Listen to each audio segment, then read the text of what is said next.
de Serein avait accueilli le lendemain matin donc un départ d'étape. C'était en 2015, Serein toujours. En 2012 avec la victoire de Peter Sagan, le double champion du monde qu'on retrouvera probablement aux avant-postes tout à l'heure. On se souvient également de la victoire de Sylvain Chavanel sous la pluie. C'était à Spa en 2010. La victoire d'Eric Zabel toujours à Serein en 2001. Ou encore dans cette même localité en 1995, le succès de l'Espagnol Miguel Indurain, l'homme qui avait remporté 5 Tours de France. Voilà pour l'histoire récente de la province de Liège au moyen du Tour de France et pour la petite histoire de la Belgique par-dessus le Tour de France, la 46e fois que passe en Belgique.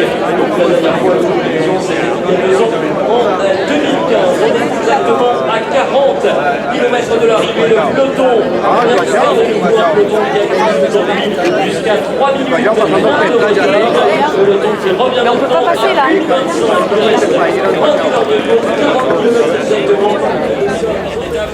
C'était en 2015, Serein toujours, en 2012 avec la victoire de Peter Sagan, le double champion du monde qu'on retrouvera probablement aux avant-postes tout à l'heure. On se souvient également de la victoire de Sylvain Chavanel sous la pluie, c'était à Spa en 2010, la victoire d'Eric Zabel toujours à Serein en 2001, ou encore dans cette même localité en 1995, le succès de l'Espagnol Miguel Indurain, l'homme qui avait remporté 5 Tours de France. Voilà pour l'histoire récente de la province de Liège au cœur du Tour de France. Et pour la petite histoire, il y a la Belgique qui aime par-dessus tout le Tour de France. C'est la 46e fois que le Tour passe en Belgique. Donc la dernière fois que nous visions, c'était il y a 2 ans, en 2015. On est exactement à 40 km de l'arrivée. Le peloton accélère de nouveau, un peloton qui a accusé aujourd'hui jusqu'à 3 minutes 30 heureuses sur le Tour de France également. Il a 27 ans, ancien coureur de BMC qui avait terminé 12e sur le chrono hier à Düsseldorf.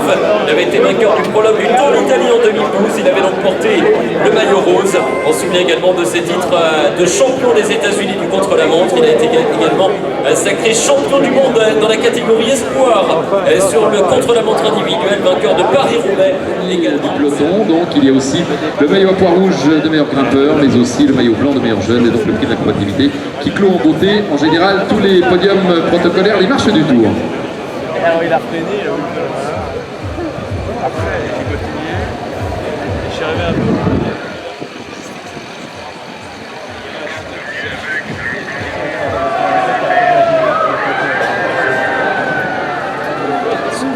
Des 4 hommes de tête sur le peloton, un peloton qui est emmené actuellement par les équipes des sprinteurs, parmi lesquels bien entendu Quick-Step Floors.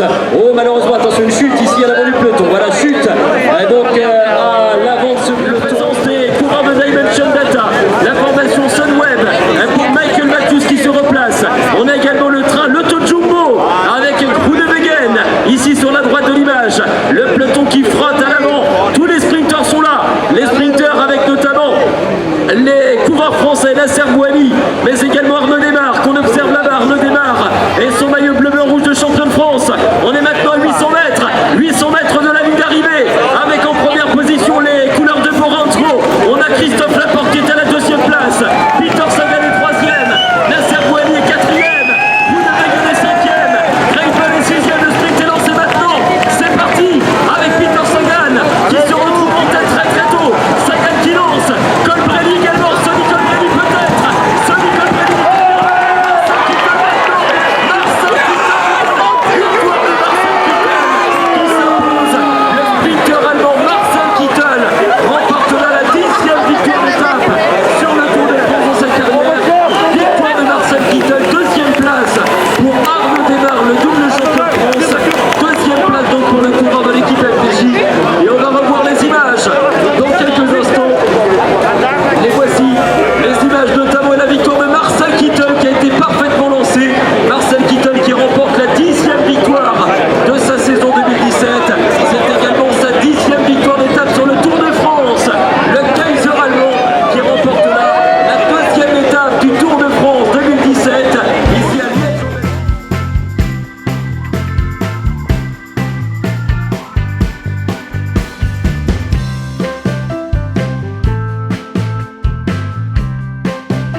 député provincial en charge des sports de cette province de Liège, qui a fait une présence exceptionnelle, de Pascal Gentil, 2 fois médaillé de bronze au JO de Sydney et d'Athènes en taekwondo.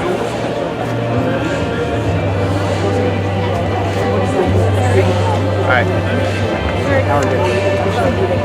Alors, prends le mec.